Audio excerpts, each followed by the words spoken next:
Hello everyone, I'm very pleased to be presenting to you today the community dissemination of the TISA trial, which is a trial that integrated a WASH component into the outpatient treatment for severe acute malnutrition in Senegal.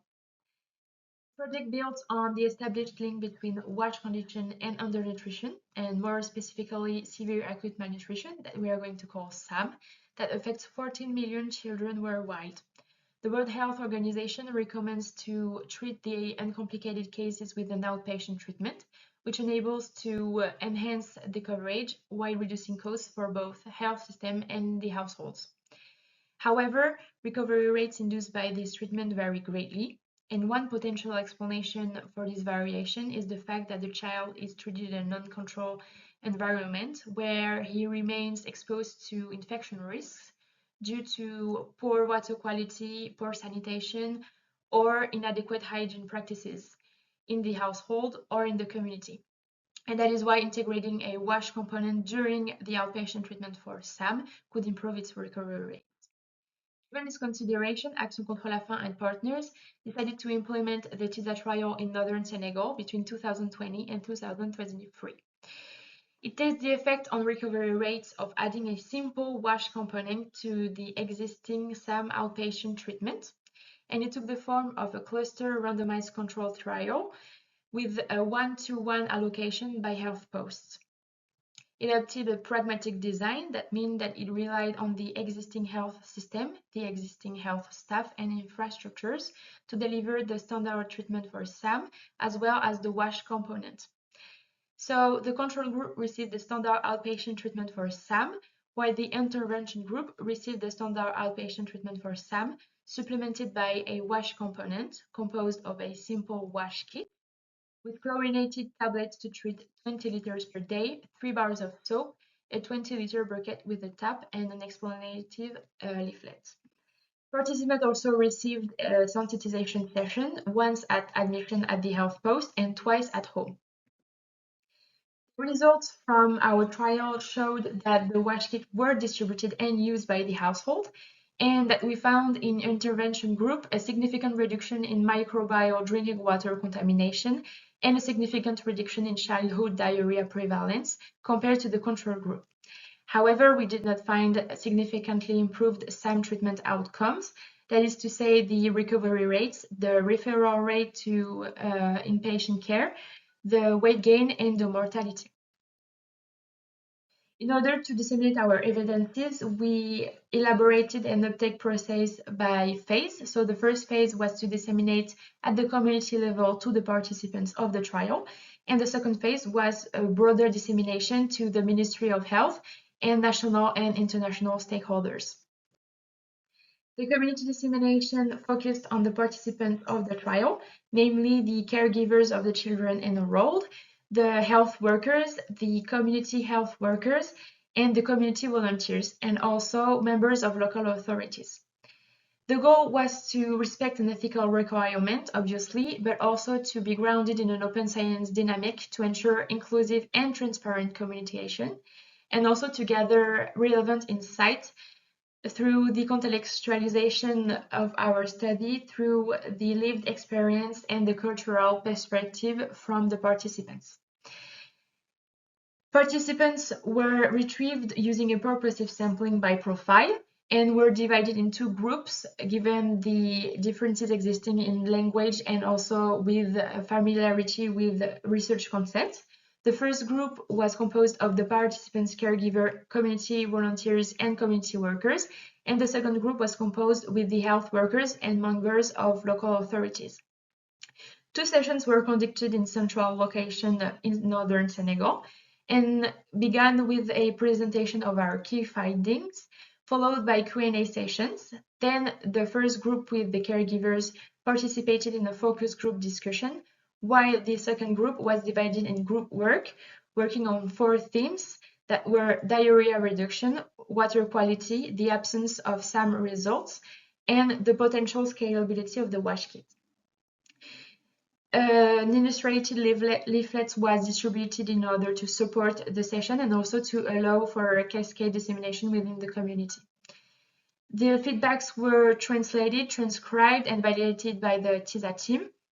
and were then analyzed by 2 researchers and triangulated by a third. Concerning the results drawn from our participants' feedback, the first one is that the kit was indeed appreciated by the caregivers, that reported a positive impact on their child health, particularly diarrhea prevalence, which corroborates our quantitative results. They also noted an enhancement of taste and aspect of the water treated, and they showed a deep appreciation for the community volunteers' work during the trial, which played a central role in its implementation and its support. Concerning the improvement in the WASH outcomes, they were reported consistently by the participants, which noted an improvement of hygiene practices, especially hand washing, which was reported to be more frequent and more effective. These improvements were attributed by the members of local authorities to specific items of the kit that were the tap and the soap. However, they noted a persistence of risky practices, especially open defecation. The participants strongly suggested that we adapted the kit, especially the quantities that would be more tailored to the family size, as they reported that they used the kit collectively instead of solely for the same child that was enrolled in the trial. They also suggested that we added some additional products such as filters, specialized food, or milk. Concerning the interpretation of the absence of some results, participants formulated several hypotheses, such as the short duration of the trial, 8 weeks, that was seen as too short to identify a significant difference between the groups, the high abandonment rates of some treatments, and the medication and therapeutic food stockouts.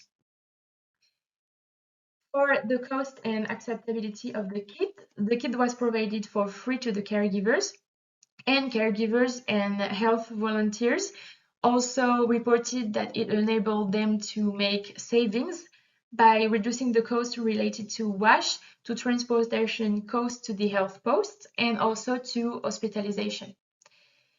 However, the health workers reported some logistical constraints linked to the kit, like longer consultation time and lack of storage space for the kits, but participants globally thought that the kit was useful and acceptable. From our analysis, we also extracted some facilitating factors. The first one was that the kit had a visible impact on the health of the children, which encouraged the caregivers to keep on using it, and also that the kit in itself was a visual reminder to treat and store safely the water. Of course, the involvement of the community health workers and volunteers and the caregivers was a key facilitating factors for the intervention. Concerning the limiting factors, we count the numerous stockouts that happened, the transportation issues for the caregivers to ensure a rigorous follow-up, the insufficient quantities of the kit that were reported several times, and also contextual and social cultural factors such as transhumant lifestyle that was very common in our sample, and the numerous strikes that happened within the health system. The duration of the intervention was also, as I told you, seen as too short. Recommendations were formulated by our participants. The first one was to invest in structural basic infrastructure such as latrines, and to increase community involvement and compensation. They also suggested that we improve the coordination between stakeholders and to adopt more and earlier actions, if possible, since pregnancy, that we expand sensitization to other actors such as men, mother-in-laws, or religious leaders, that we enhance the kits in content and also in quantities, and to extend the project duration and its resources. To conclude, our process presents several limits. The first one is the limited representativity of the participants. Another were the difficulties to identify the exact status of the participant delivering the feedbacks in the transcription, and the potential bias due to the attendance of TISA agent during the sessions. However, it also presents several benefits, like gather contextual data to understand the specificity of the community, to strengthen the involvement and trust of the beneficiaries, to have a continuous improvement of our intervention, and it also allows for evidence-based advocacy. This study shows the importance of adapting intervention to real-life conditions and listening to the community feedbacks. And also, it calls for further efforts to improve integration, scale-up, and long-term impact of WASH in nutrition interventions. I will thank you all for your attention and give you the contacts of our team in case you need any further information. Thank you.